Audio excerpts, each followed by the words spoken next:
a forma foi muito contundente. Primeiro a imagem, depois o áudio, sufocante, ele sendo sufocado, can't breathe, eu não posso respirar, né? Isso denota muito o modo como o racismo é estruturado, né? O racismo é algo que sufoca a minoria negra e outras minorias também, né? Bem na linha do que o Dr. Menezes acabou de falar, da extrema-direita, a extrema-direita realmente ela é racista, né? A extrema-direita ela é xenófoba, ela tem aversão a tudo que é diferente, a tudo que é estranho, tudo que sai da norma, né? Então, o Bolsonaro e sua equipe têm uma sanha, uma sede por unificar o Brasil. O Brasil é um povo só, somos todos iguais, só existe a raça humana, mas somos iguais. E eu repito, eu acho muito interessante. Eu gostaria de discutir isso com, com alguém do governo, se fosse possível, no seguinte sentido: somos iguais, mas iguais a quem? Por que não somos iguais aos povos do Alto Xingu, por exemplo? Podemos ser iguais aos povos do Alto Xingu, por adotarmos o modus vivendi deles. Não queremos. Não estamos adaptados, nem acostumados, nem dispostos a isso. Então, somos todos iguais a um modelo eurocentrado, né, que naturalmente despreza tudo que é diferente do padrão europeu, homem, branco, né, da heteronormatividade. Então, pensando em diferenças, temos que pensar, eu reitero aquilo que eu disse, não é uma pérola de retórica, mas é verdade, eu refleti muito sobre isso. Nós somos diferentemente iguais e igualmente diferentes, né? Eu acho que essa é a tônica que a gente tem que levar. E voltando ao que quem perguntou foi Leonardo e foi Leonardo e Valdemir, né? Valdemir que entrou aqui também e perguntou, falou sobre por que o caso de só o caso de George Floyd despertou a atenção do Brasil. Antes realmente era mais interessante que a gente tivesse um movimento antirracista endógeno, mas não tem importância se esse movimento veio de fora. O movimento antirracista partindo dos Estados Unidos e se espraiando por todo mundo, não há problema algum nisso, porque, na verdade, o racismo é um problema mundial, né? É um problema que quem denuncia isso muito bem também é a Shirley Mbembe. A Shirley Mbembe tem uma obra, A Crítica da Razão Negra, eu já li, estou lendo novamente, até para minha tese também. Ele fala que, na verdade, capitalismo e racismo são situações imbricadas, né? Então, desde que começou o processo de grandes navegações, de expansão, globalização, expansão do capitalismo, o racismo ele cresceu junto como forma do processo de colonização. Então, não há outra saída a não ser uma saída de enfrentamento mundial do racismo. Quis Deus que fosse o caso do George Floyd, esse símbolo, esse ícone mundial. Mas poderia ser outro, né? Talvez pela projeção e pela importância que tem os Estados Unidos, ele tenha conseguido chamar a atenção do mundo. Até o Martin Luther King III, o filho de Martin Luther King, proferiu um discurso por hora do velório do George Floyd, um discurso muito contundente, quer dizer, mobilizou e mobiliza muita gente no mundo inteiro. Isso já ficou marcado na história. O movimento negro norte-americano tem pessoas também na estrutura de Estado e que estão se mobilizando. Os generais norte-americanos se negaram e deram um chega para lá em Trump, dizendo que não vão agir de maneira contra o povo norte-americano e leia-se o povo norte-americano contra, nesse momento, os interesses do povo negro, que é norte-americano, igual a todos os outros, né? Então, eu acho que isso é muito interessante, é uma lição para o Brasil, em tempos em que a gente tem um ministro da Educação que diz que odeia o termo povos negros, povos indígenas, povos quilombolas. Isso é uma temeridade. E o presidente da Fundação Palmares já deu declarações que ele não deveria estar no cargo, porque como é que ele ocupa a presidência de uma fundação, como a Fundação Zumbi dos Palmares, e diz explicitamente que é totalmente contra os princípios e os valores de Zumbi, que Zumbi eram com essas... não vou usar a abreviatura aqui para não me igualar a essa equipe que está no desgoverno do Brasil. Zumbi é um FDP, né? O pessoal entendeu aí a abreviatura. Como é que tem sentido isso, né? Eles são agressivos, eles são chulos, eles são, como bem disse o Dr. Menezes, a extrema ignorância, né? Eu espero que tenha atendido aos questionamentos aí do Valdemir e do Leonardo. Obrigado.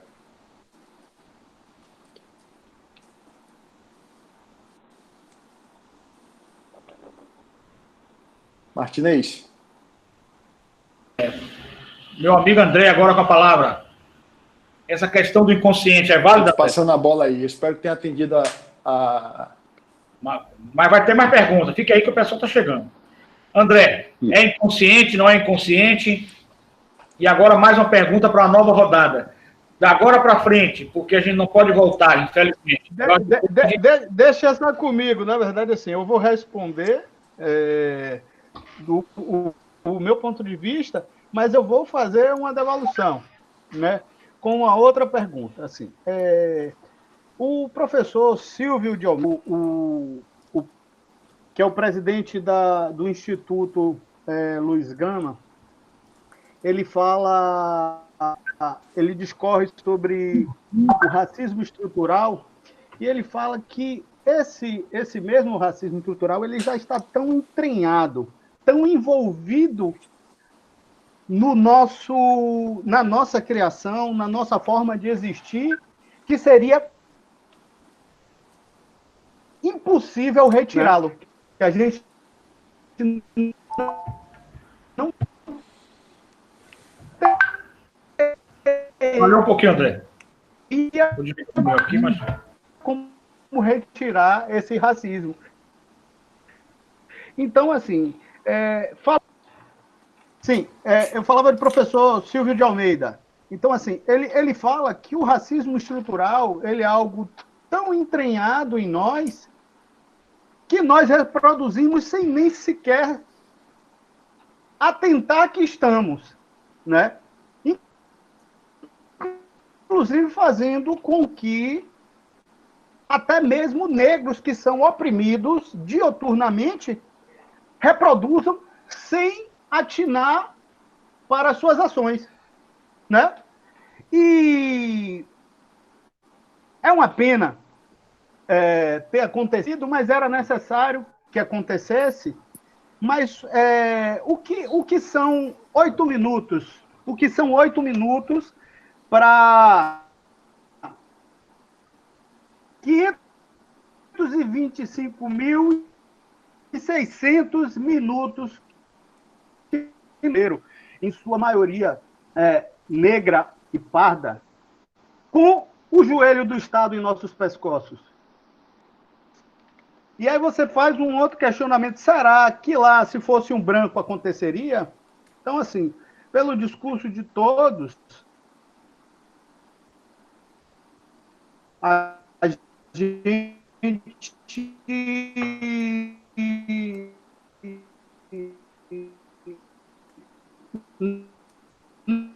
não André, é seu som, viu?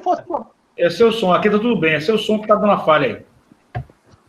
E se fosse na Bahia, isso aconteceria? E aí eu também me antecipo e respondo. Depende inclusive do lugar, do bairro onde isso ia acontecer. E se estaria sendo filmado. E se essa filmagem acontecesse, o que é que aconteceria com essas pessoas, né? Tendo hoje uma corporação da Polícia Militar da Bahia, aproximadamente 70% a 75% de negros, você ainda tem um tratamento completamente diferenciado na abordagem policial, a depender do bairro que ela acontece. Se eu estiver falando alguma bobagem ou alguma inverdade, que, por favor, se manifestem, né? Então, assim, se isso fosse aqui, fosse com branco, mas fosse em Mirante de Piripiri, talvez sim, aí a cor não faria diferença. E aí eu falo de racismo também, mas não, mas já de um racismo social. E se fosse na Barra, no Porto da Barra, será que aconteceria? Será que se fosse no Jardim Apipema, aconteceria? Será que se fosse na Pituba, aconteceria? Então, assim, eu devolvo a pergunta, meu mestre Martinez, e se fosse no Brasil, o que é que seria? Como é que seria tratado?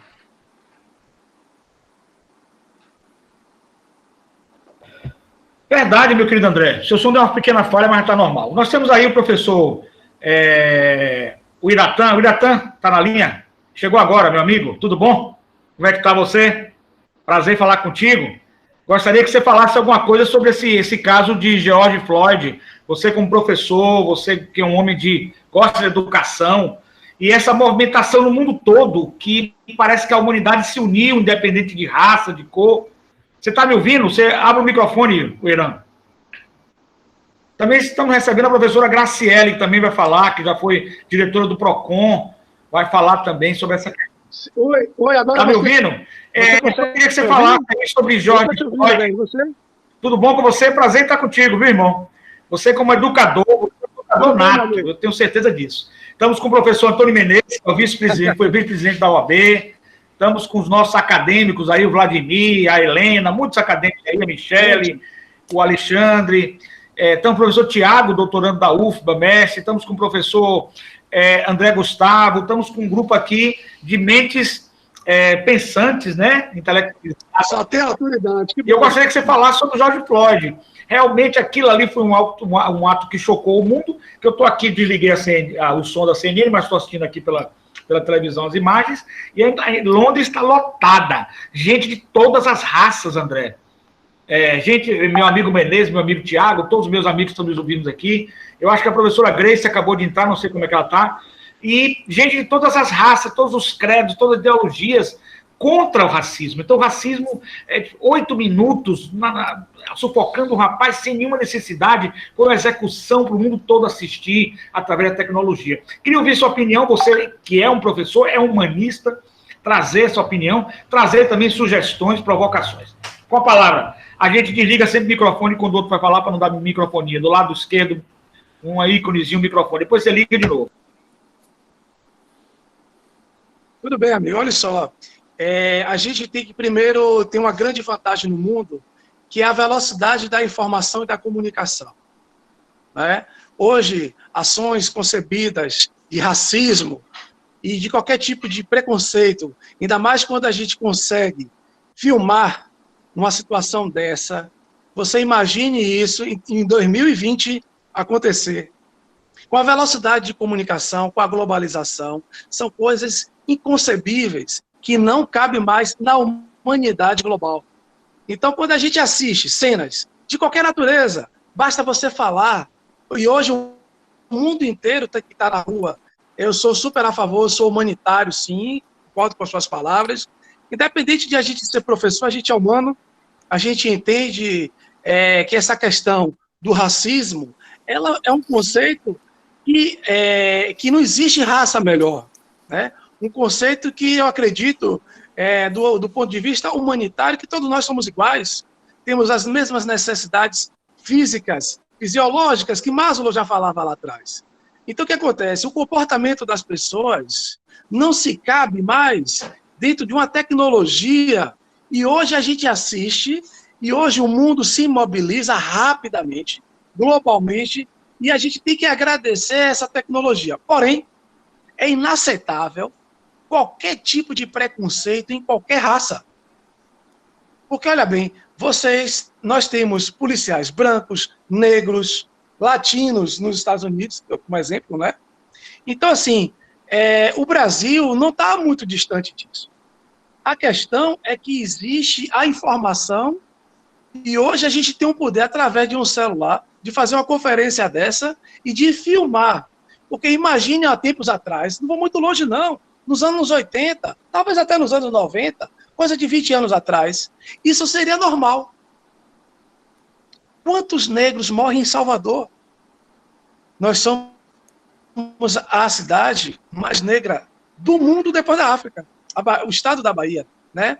Então, há uma discussão global que tem que ser discutida assim, há coisas que não são mais concebíveis, e eu acho que o mundo tem que se protestar, e esse momento, esse viés desse caso, da morte que aconteceu nos Estados Unidos, desse rapaz, ele se espelha para o mundo, inclusive para a África, inclusive aqui para a gente que está em Salvador, né? Então, acho que a reflexão, eu acho que o mundo tem um canal de informação veloz, que é a internet, é o meio de comunicação, é o sistema de informação, e a gente tem que acompanhar e ter sistemas para debater imediatamente. E os governantes, eles têm que entender, não é só a questão da massa populacional, não, é da questão da indignação. Hoje nós estamos vivendo uma realidade de tecnologia, e essa realidade de tecnologia, ela tem que nos tornar mais igual. Há uma certa democracia da informação diante da velocidade. E esse viés, a gente tem que ir para a rua mesmo, a gente tem que gritar, e não precisa chegar no extremo de uma situação daquela. Hoje a gente tem um poder na mão, em qualquer situação, basta você falar, né, de uma ação preconceituosa que a gente tem que filmar, a gente tem que divulgar. Então, acho que hoje é o momento que o mundo vai ter, antes da morte desse rapaz e depois da morte dele. Então, você falou de cidades como os Estados Unidos, que está tendo protesto até hoje. Você falou de cidades da Europa, como Londres, como a França, né? Então, o que está acontecendo no mundo? São coisas que não se cabem mais. E quando você fala da vida, a gente se coloca no lugar daquele cidadão que estava ali, né? Como é que o cara falou, estou sem ar, estou sem respirar. Mas eu não acho que só está lá, não. A gente acontece aqui, ó. E hoje a gente tem esse poder. E aí a gente se reflete ao mundo exterior, né? Mas só que do lado da gente acontece também. E eu acho que há esses movimentos que são importantes, mas se tiver um movimento desse aqui em Salvador, também a gente tem que ter a mesma postura de se comunicar, de se protestar. Era essa a mensagem que eu queria falar para vocês. Bom, obrigado, Kilson. Perfeito, meu amigo. Continue conosco aí. Vamos passar agora para o doutor Antônio Menezes com mais uma provocação. A provocação é o seguinte, Menezes, quais seriam as atitudes... Vou fazer duas colocações. A primeira é se esse movimento vai superar Martin Luther King Jr. Primeira pergunta. Se vai superar ou vai ser o segundo, Martin Luther King Jr. vai ser o primeiro e vai ser o segundo, ou se ele vai passar, George Floyd vai passar, vai ser esse marco. E a segunda, quais são as ações, políticas públicas afirmativas que podemos fazer para melhorar essa situação no nosso mundo atual, para que possamos ter o que a Constituição Federal e o que os direitos humanos no mundo chamam de dignidade da pessoa humana, é o centro do ser humano, que é a dignidade da pessoa humana. A pessoa humana tem que ter a sua dignidade, isso fere a dignidade da pessoa humana, fere o humanismo, fere tudo. Quais são as políticas públicas, quais são as políticas afirmativas que nós podemos fazer nesse sentido? E, lógico que nós já estamos sabendo que isso perpassa por um processo educacional. Nós temos que divulgar esse vídeo o máximo possível, está sendo ao vivo aqui, Nós estamos com o pastor de Angola assistindo pela rádio, só o som, evidentemente. O som chega com mais rapidez, Angola tem dificuldade. O Iratã está sem bateria, parece que vai nos deixar, mas outros debates nós vamos fazer mais fortes. Eu quero que vocês divulguem ao máximo esse vídeo, nós temos que divulgar, é uma questão educacional cada vez mais. A mídia está fazendo o papel dela, nós temos que fazer o nosso. Então, a pergunta para o Antônio Menezes: quais são essas políticas próximas, políticas públicas, afirmativas, e se esse caso vai superar Martin Luther King Jr. ou não? Martinez, está me ouvindo? Estou ouvindo bem. Pronto.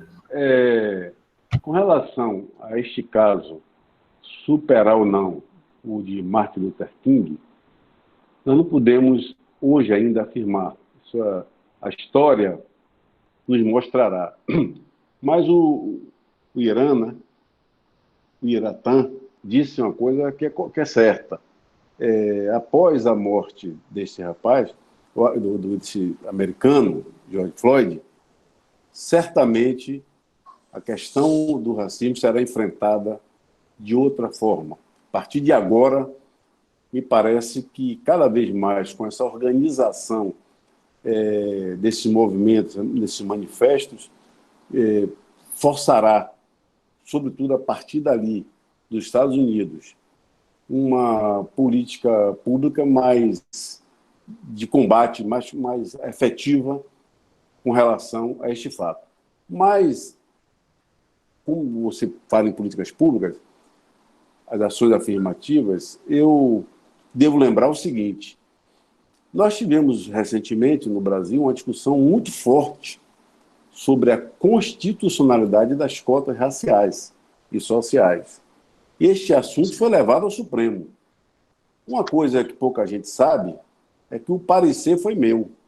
Essa situação surgiu a partir do Conselho Seccional da Bahia. Ele foi acionado pelo Conselho Federal da Ordem, porque essa matéria ia ser posta em julgamento no Supremo, e no Sul, sobretudo lá em Brasília, ali no Sudeste, e no Centro-Oeste, eles não tinham um conhecimento muito...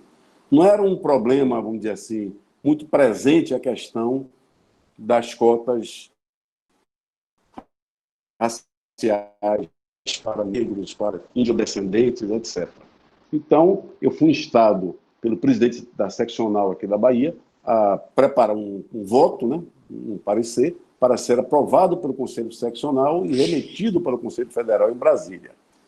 E eu tive 3 dias para fazer esse trabalho, fiz, e foi aprovado aqui, a unanimidade, aprovado em Brasília, pelo Conselho Federal, e serviu de sustentação para a defesa da constitucionalidade das cotas raciais e sociais, e nós vencemos no Supremo Tribunal Federal por 10-0 a questão da constitucionalidade das cotas.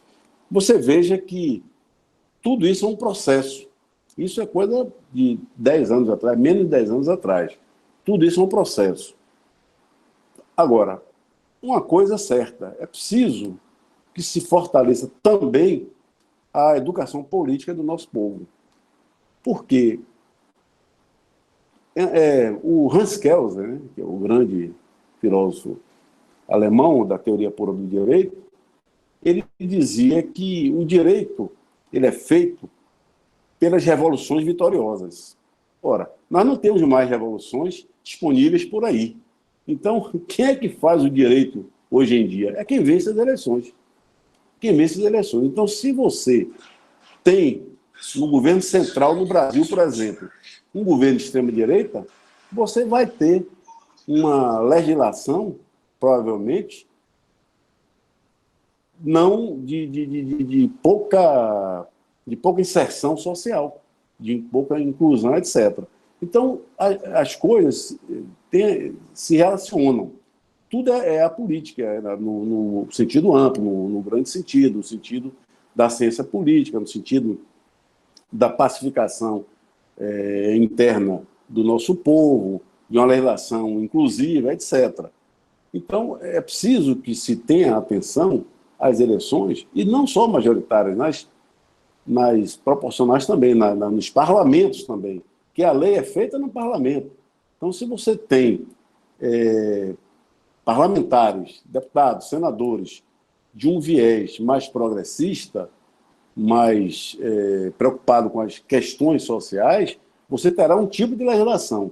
Se você tem um parlamento majoritariamente neoliberal, vamos supor, ou liberal clássico, etc., ou conservador, você vai ter a antipolítica social como nós temos hoje. Nós vimos a questão da legislação trabalhista, como prejudicou os trabalhadores após lutas históricas, sem nenhum ganho para a sociedade, desorganizou o nosso mercado de trabalho, não gerou emprego nenhum, pelo contrário, aumentou o desemprego, e nós estamos aí. Então, para nós termos políticas públicas futuras para dar sequência ao que vinha sendo feito com as questões das ações afirmativas, é preciso que a gente mude também o panorama político no Brasil. Com essa estrutura política que nós temos hoje no Brasil, são poucas as esperanças de que tenhamos uma política e tenhamos políticas públicas de direitos humanos respeitadas, de políticas para o meio ambiente consistentes, de políticas educacionais também de fortalecimento das entidades de ensino públicas, quer nas universidades, quer no curso secundário ou no curso primário, enfim, toda na questão das relações internacionais.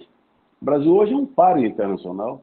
O Brasil hoje não tem voz em lugar nenhum diante desse atraso mental, político, que nós estamos experimentando no momento. Nós estamos numa situação muito delicada. Então, no momento, Martinez me pergunta o que fazer para que essa questão do racismo diminua. Ele próprio tinha respondido. Nós precisamos fortalecer, sobretudo, a educação, e a educação da cidadania. Essa consciência é que é necessário se ter no país. Mas isso passa por mudanças fortes na questão política. Não sei de que forma, não é simples, a matéria é complexa, a própria questão das relações interraciais é algo complexo, a própria escravidão, o seu estudo, a sua análise, e todo esse esforço que vem sendo feito é muito complexo, não tem só uma vertente, não tem só um viés, não tem só uma opinião, são muitas, mas me parece, para nós fazermos uma legislação de políticas afirmativas, retomarmos o que nós vimos fazendo bem, com o crescimento dessas políticas, dessas ações afirmativas, é preciso também que a gente mude o panorama político no Brasil, porque desse governo que aí está, não se pode esperar nada em área nenhuma. Perfeito, professor. Professor Menezes, eu estou recebendo aqui da produção, está mandando aqui pelo ponto para mim, o Luciano, ele está mandando aqui um abraço para todos vocês, a produção da Luiz Gama, a produção da Rádio Júri, a produção da América, e aí também eu posso falar também pela Rádio Joia, que são amigos, eu não estou mais com eles, mas eles me retransmitem, me ajudam muito, na pessoa de Magno Lavínia, um grande abraço. Eles estão ouvindo e estão pedindo aqui para que a gente possa formar dentro da Rádio Luiz Gama, e o Luciano mandou para você, viu, André, um seguinte recado, parece que é meio desaforado, você não pode sair da Luiz Gama, Rádio Luiz Gama, você vai continuar na Rádio Luiz Gama, está intimado, parece, entendeu? E você vai conduzir esse observatório que eles querem lá, que é o Observatório de Racismo e Direitos Humanos. Tiago Freitas também, professor Tiago é meu amigo e irmão, todos os dois estão intimados, e meu amigo também aqui, meu querido amigo fraternal, que é o Menezes, já fica também intimado para participar, que o grupo está, nós estamos com uma audiência muito boa. Pastor Viriatro, que é de Angola, está nos assistindo, pastor William, que é também de Angola, está nos assistindo. Infelizmente, Angola tem dificuldade, às vezes, de internet, só estão assistindo pelo áudio. Estão gostando muito, porque fazem parte lá, sofrem muito também, lá em Angola. Não tem muita gente acha que a gente é avançado por ter as leis e tudo. Lá eles não têm essa proteção, deve sofrer muito mais do que a gente também, não sei. Aí uma avaliação. Mas eu quero fazer uma última provocação, professor Uairan. Não sei se saiu aí, professor? também já está intimado para nos ajudar, nossos alunos também. Quem quiser fazer pergunta, gente, é só mandar no chat aqui pergunta, para não dormir aí, não durma não, tá? Tá aqui entrando no ar toda hora uma senhora, e eu tenho que falar, desculpe aí, fugir um pouco do assunto, ela está nervosa, com o aumento, não tem nada a ver com o assunto nosso, né? É uma senhora, e a gente, uma pessoa de idade, a gente tem que respeitar, né? Ela está muito chateada, ela tem 84 anos, e o plano de saúde dela deu um aumento de 9,79, certo? É uma senhora aposentada e coisa e tal, estamos reclamando bastante. E aí, não sei, eu não vou usar cartão vermelho, que não pode, já está patenteado, né? Depois o André vai usar, quem vai utilizar como professor. É nota 0 para a ANS, Agência Nacional de Saúde, nota 0 para esse plano de saúde, nota 0 para esse absurdo. O plano dela é 3.600 e alguma coisa, ela está indignada, está assistindo o programa e mandando uma mensagem para a gente, eu tenho que mandar essa mensagem, tá bom? Mas não tem a ver com o nosso foco, e mesmo que ela está falando, mesmo que ela seja negra, isso não é racismo, porque a gente tem que separar academicamente, cientificamente, porque isso aí foi um aumento que o plano deu para todos. O seu plano é de adesão, então você tem que compreender isso. Isso aí não foi direcionado para a senhora especificamente. Voltamos aqui, que nós temos que focar, a produção está me exigindo, caso de George Floyd, né, dos Estados Unidos, em Minneapolis, né, estado de Minnesota. Eu pergunto aqui, e vou voltar a Freud, vou voltar a Carlos Gustavo Jung, e aí eu gostaria também do nosso amigo que saiu, fez aquela colocação e saiu. Carlos Gustavo Jung falava que a gente tem uma espécie de mitologia, né? Então, a gente tem certos mitos, certos arquétipos. Então, Papai Noel é um arquétipo. Coelhinho da Páscoa, entendeu? A gente cria isso desde de criança, isso passa de geração em geração. Então, essa questão do racismo, pelo estudo de Carlos Gustavo Jung, né, que eu gosto muito de Jung, não teríamos um arquétipo aí, dentro disso aí, dentro desse inconsciente enraizado, e é preciso um processo muito forte de educação para retirá-lo. E esse processo precisa de conscientização. Não é só educação, é conscientização. Certo? Eu gostaria de fazer essa pergunta aí. E dizer, meu amigo André, que o meu caso específico, não gostaria de pessoalizar nem personalizar, quando você pega a mão de uma namorada, o homem, ele fica muito mais homem, principalmente adolescente. E eu vi aquilo que eu vi naquele dia, faz muitos anos já, mas aquilo traumatiza também a gente, viu, André? É muito chato. Não tem nada a ver uma coisa com a outra, nem conheciam. E aqui volto a dizer nesse debate que eles deram sorte, viu? De estarem vivos, porque se adolescente pega em arma, não é brincadeira, não. Então, eu aconselho a todos os jovens que não façam isso, não agridam ninguém gratuitamente, não provoquem ninguém pela sua cor da pele, não façam nada disso, porque isso não leva a lugar nenhum. E lembrar que os programas que passam aqui, principalmente esses canais fechados, que dizem o seguinte: o ser humano pode ser cruel, o ser humano pode ser egoísta, o ser humano pode ser desumano, mas só ser humano ajuda ser humano. Se você não tem o sentido de humanidade, pelo menos tem o sentido que aquela pessoa que está ali, que você está discriminando, ela pode te ajudar, certo? E eu digo a vocês que eu estudei na Gama Filho e tinha um colega na minha sala, o único negro, já falecido, era mais velho que eu, o doutor João Alberto, que Deus o tenha em bom lugar, se tornou meu melhor amigo. E um dia eu só comia sanduíche, porque tinha poucos recursos. Tive que sair da Bahia, porque de manhã não se estudava na Bahia, né? Menezes? De manhã não se estudava na Bahia, porque só podia estudar quem trabalhasse. Eu tive que ir para o Rio de Janeiro e fui pela federação lá, do sindicato, me contratou, graças a Deus, eu pude estudar. E tive apoio também de minha família, graças a Deus, mas eu comia sanduíche para economizar. E aí, na hora de sair do almoço, uma das primeiras vezes que a gente estava fazendo amizade, ele já era mais velho do que eu, disse assim: não, Martinez, vamos comer sanduíche não, rapaz? Vamos num restaurante. Eu disse, não vou não, vá você. Não, faço questão que você vá. Sabe de uma coisa, sei o que é, sou mais velho que você. Você está sem o negócio do dinheiro, viu? Vou pagar para você. E a partir daí fizemos uma amizade tão forte, ele se tornou meu compadre, eu sou a filha dele, ele faleceu de derrame, a filha dele é minha afilhada, é dentista, né? Teve alguns problemas porque ele tinha uma outra esposa, relacionamentos assim, que a gente também não pode se meter nessa vida pessoal, mas ele se tornou meu amigo, meu compadre, e veio a falecer, que eu senti muito com a morte dele, que a gente sempre se falava todo dia. Era um grande jurista, um grande estudioso, e aquilo me marcou bastante na Gama Filho. Eu fui almoçar naqueles restaurantes bacana, viu, Menezes? Bacana, comi, e no final ainda pedi a ele, já a gente mais jovem, é engraçado, né? Ainda pedi a ele: eu posso pedir um pudim? Ele disse: um pudinzinho? Pode pedir um pudim, sim. aquele pudinzinho. Ele disse, você está pensando que está na Bahia, né? Ele era baiano, mas estava morando no Rio de Janeiro. Então, ele me deu muito, abriu as portas do Rio de Janeiro para mim, e era o único negro da nossa classe. Nossa classe se fechou com ele, a nossa turma em si, mas no resto da faculdade, o preconceito era grande. Mas, graças a Deus, dentro da nossa turma, a gente se fechou. Mas é isso. Então, eu gostaria de fazer essa pergunta sobre Carlos Gustavo Jung, sobre esse arquétipo que está dentro do nosso inconsciente, que a gente traz como criança nesse inconsciente coletivo que passa de outras gerações e que também entra no nosso inconsciente pessoal. Nosso inconsciente pessoal, ele é atingido por esse inconsciente coletivo.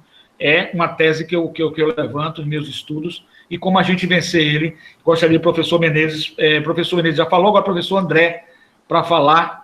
O Iratã parece estar com a bateria, me mandou agora dizendo um zap com a bateria ruim, vai ver se recarrega. André, para depois Tiago, depois volta o professor Menezes. Martinez, o que eu posso colocar aqui é um pensamento muito verdadeiro e muito presente em mim. Fora da educação, não há solução, né? Nós fomos treinados para reproduzir isso tudo que está aí. E talvez destreinar seja algo assim que tenhamos que descarregar uma energia hercúlea, mas dentro do que você perguntou a título de políticas para que a gente resolva, o professor Menezes que diz, realmente a gente tem que reavaliar as nossas políticas. Quem são as pessoas que estão lá? Né? Nós precisamos de homens de bem, de homens negros, né, professor? Ainda pode ser, o senhor está jovem, bonito, ainda pode ser o primeiro presidente negro da Ordem dos Advogados, né? E nós precisamos... André, só uma parte rapidinho, vou fazer a chapa Menezes e Tiago Menezes. E Tiago, com certeza. O inverso, né? E o que eu vejo é que nós devemos interromper hoje com outras políticas, porque assim, como o Tiago mesmo falou, você tem hoje um cidadão que a gente não merece reproduzir nem o nome, mas que é presidente de uma instituição como a Fundação Zumbi dos Palmares. E assim, o que vem se construindo em cima do símbolo zumbi é algo criminoso, né? Assim, você demora um certo tempo para construir a imagem do negro revolucionário que lutou pelos outros, que lutou pela liberdade, e vem um determinado grupo desconstruindo, né? Tentando, assim, seja o que for, né? Seja o que for, mas assim, o símbolo está ali, está posto, e você tentar desconstruir de forma criminosa, porque é o que termina acontecendo, faz com que aqueles outros jovens que não tiveram acesso à educação fiquem completamente perdidos. Porque o que acontece, que é costumeiro, meu irmão, é você entrar em algum espaço e, sendo você um negro, às vezes você fica se sentindo um pouco envergonhado de entrar e ser repreendido, ou de ser advertido pelo segurança que também é negro. Né? Aí Foucault vem lá para falar dos pequenos poderes, mas é isso. Mas assim, e quem é o culpado? É o segurança também? Ou ele também foi treinado para agir dessa forma? Então, assim, eu acho que verdadeiramente fora da educação não há solução. Nós temos que estancar, né, e combater daqui para frente e criar realmente mecanismos para que a gente possa alimentar com conteúdo as nossas crianças, para que elas possam se tornar adultos renovados, né? Que a gente possa, aos poucos, desconstruindo isso em nós, para que a gente possa desconstruir isso neles. Entendeu?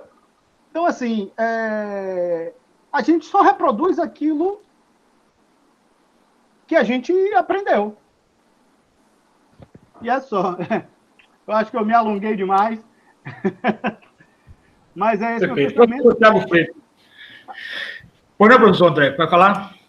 Não, me alonguei demais. Na verdade, assim, o que acontece, Martinez, esse tema, ele é um tema que a gente usaria aqui.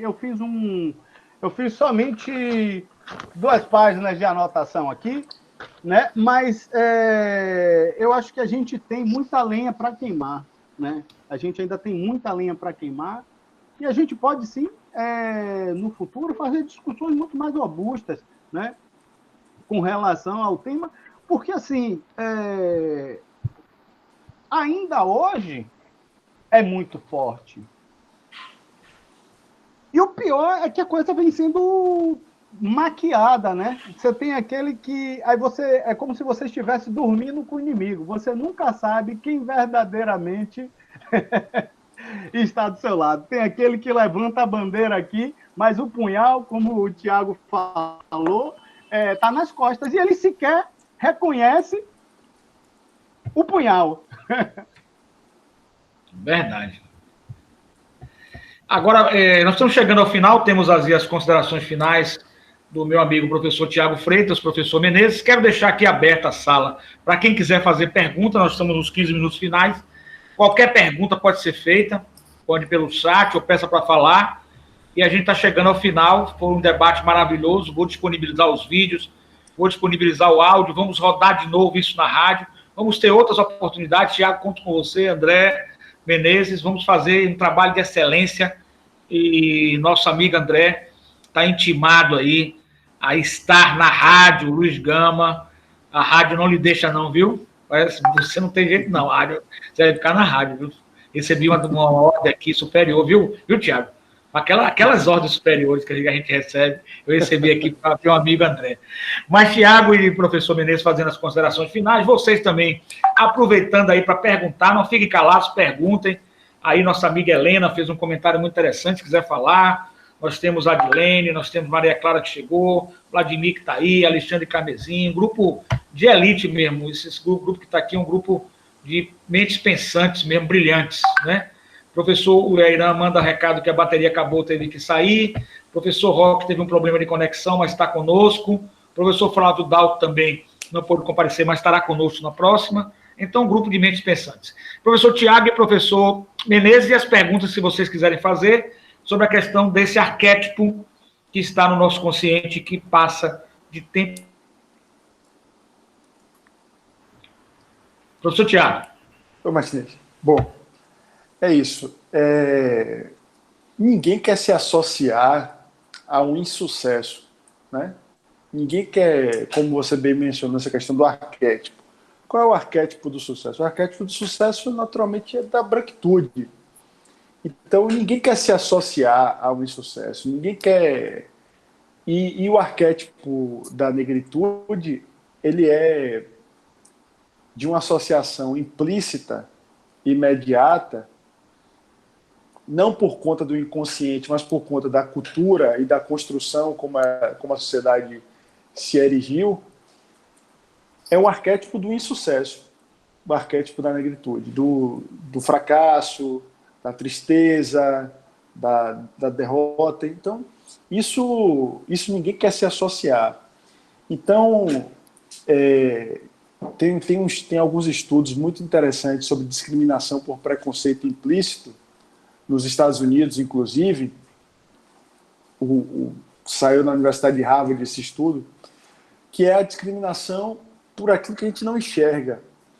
É estarrecedor, Martinez, doutor Menezes, André também, aí, é estarrecedor a forma como as pessoas são tratadas simplesmente pela cor da pele. E eu vou trazer só um dado aqui no campo da saúde que a pesquisa se dedicou. Entre crianças negras e brancas, narrando um episódio de dor moderada por apendicite no hospital salvo engano, em Chicago, nos Estados Unidos, entre crianças negras e brancas, 60% das crianças brancas foram tratadas com analgésico, enquanto que 20% das crianças negras apenas foram tratadas com analgésico, narrando um episódio de dor moderada por apendicite. Isso é estarrecedor, porque, na verdade, os médicos não dizem que estão dando o medicamento porque a criança é branca ou porque a criança é negra, não estão deixando de dar. Mas, na verdade, o sentimento de que a criança negra, são hipóteses levantadas pela pesquisa, a pesquisa é de 2014. Quer dizer, uma pesquisa relativamente recente. De 2014 para cá, a gente não mudou esse quadro. Isso também tem pesquisa no campo da educação, no campo da segurança pública. Quer dizer, as crianças foram tratadas dessa forma porque, segundo a hipótese levantada, é de que os médicos têm uma sensação de que as crianças negras têm mais resistência à dor do que as crianças brancas por causa do histórico de escravidão. Quer dizer, isso é um absurdo. Isso é uma coisa... E isso não vai para o papel. O médico não diz, olha, estou dando medicamento para a criança branca porque ela é mais frágilzinha ou porque a criança negra ela é mais resistente, estou deixando de dar o medicamento. É uma discriminação por preconceito que a gente chama de preconceito implícito. É o racismo, efetivamente, o racismo estrutural, que atinge inclusive as crianças, né? Vejam o caso do menino Miguel, que foi abandonado pela patroa da mãe, a própria sorte num elevador e, felizmente, veio a falecer, caindo do 9º andar do prédio, né? Então, essas questões elas são muito sensíveis. Eu queria comentar rapidamente aqui o que foi dito por Olga Sá Ferreira. Ela colocou aqui: no momento em que me dei conta do racismo, já muito tarde, por ter minha infância branca na Liberdade, bairro predominantemente negro, meu maior cuidado foi na educação dos meus filhos, naquelas frases que por vezes soltamos e que são racistas. Não posso dizer que não sou racista, mas tenho uma luta diária para combatê-lo em mim nas minhas ações. Perceba que Olga fala que ela tem preconceitos implícitos. E esses preconceitos implícitos, eles são realmente presentes. E o fato de se admitir esse preconceito implícito de que mudar de calçada porque vê um homem negro sem camisa, atribuindo a ele um potencial marginal, um potencial meliante. Essas discriminações por preconceito implícito, elas são muito presentes. E a admissão de que esse preconceito existe é o primeiro passo para a modificação, porque a negação não vai resolver nada. Primeiro é preciso se admitir. Como eu estava dizendo, esse preconceito implícito existe tanto entre pessoas brancas quanto entre pessoas negras, né? É fato que a pesquisa feita nos Estados Unidos demonstra que 80% das pessoas brancas, veja bem, Martinez, 80% das pessoas brancas, 80% são racistas. São isso que Olga acabou de mencionar aí, tem um preconceito implícito, né, nas suas ações e microações. Mas o que a pesquisa revela é que 50% das pessoas negras igualmente são racistas. Tem esse preconceito implícito, 50%. Quer dizer, o racismo é um problema por conta do racismo estrutural, que edificou a sociedade dessa forma, que atinge tanto pessoas brancas como pessoas negras. E as pessoas negras que são racistas, elas são mais vítimas ainda do que as pessoas brancas, né? Porque, ou melhor, são mais vítimas ainda do que as pessoas negras não racistas, porque elas têm um preconceito com elas, consigo próprias, né? Elas não admitem que elas são capazes de alçar e de gozar da dignidade que uma pessoa branca tem. Então, esse é um problema que o racismo construiu, que eu chamo de engenharia racista. A engenharia racista atinge pessoas brancas e negras, infelizmente. Mas isso pode ser modificado somente, como disse André, como disse o Dr. Menezes, por intermédio da educação, uma educação formadora. Lembrando, aqui o Dr. Menezes lembrou também do que foi dito por Mandela, né?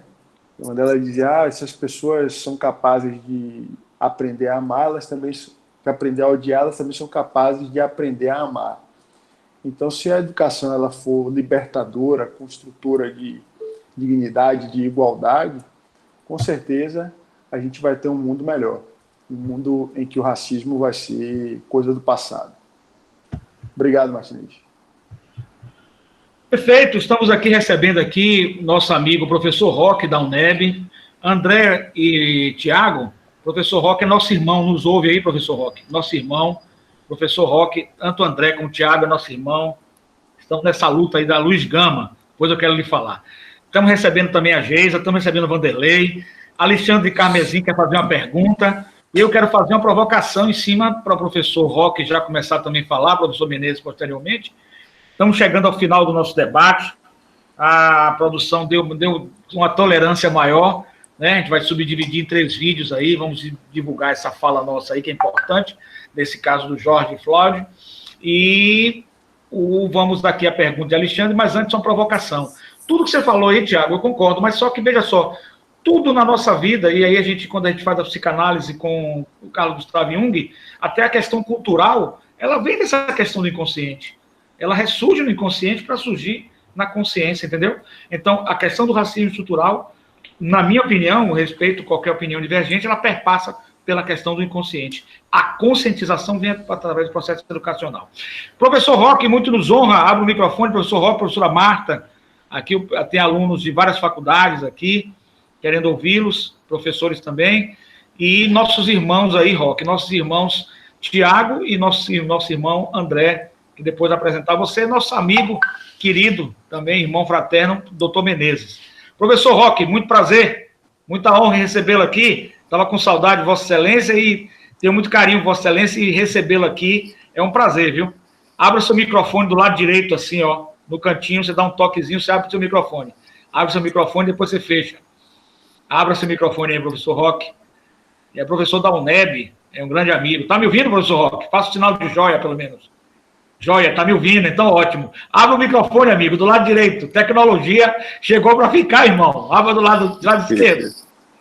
Abra do lado esquerdo o microfone. Abriu, professor Roque. Vamos ouvir, professor Roque. Professor Roque, eu gostaria de homenageá-lo, viu? Você, ao longo...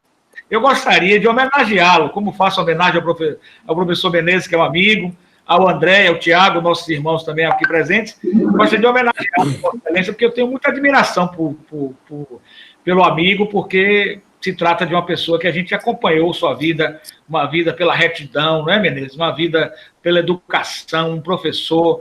Maravilha, eu fico feliz em tê-lo como amigo e honrado. E feliz em tê-lo nessa maravilhoso debate que nos trouxe o caso de George Floyd. Então, eu queria que você fizesse as considerações suas. Depois, o Alexandre quer fazer uma pergunta, viu, Alexandre? Depois eu lhe dou a pergunta para você perguntar aos nossos professores aí. Alexandre é um aluno nosso aí.